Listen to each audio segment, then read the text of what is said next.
I compare a layout designer to a conductor of an orchestra. Their elements are the players with instruments, and they have control over how the sound is presented.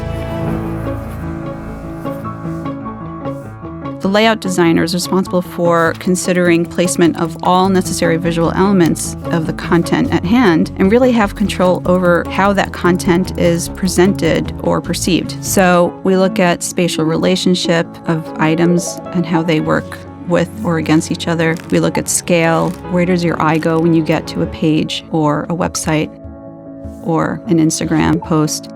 What's the bleed? Is it infinite? Is it a defined space? What are your margins? What's your grid?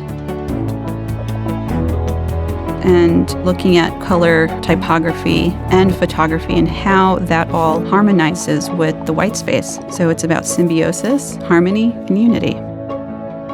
A layout or a cover becomes legendary when it captivates the eye and mind. I do think when something is clear, concise, a little bit of complexity, and also creating something that feels new does create success in the layout design.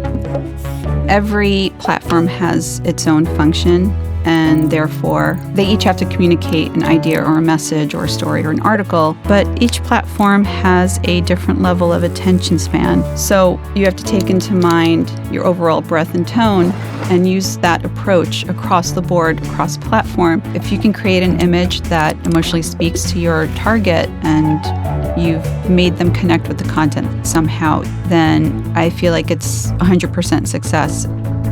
Thinking about type, color, imagery, and the design of a layout all have to work cohesively.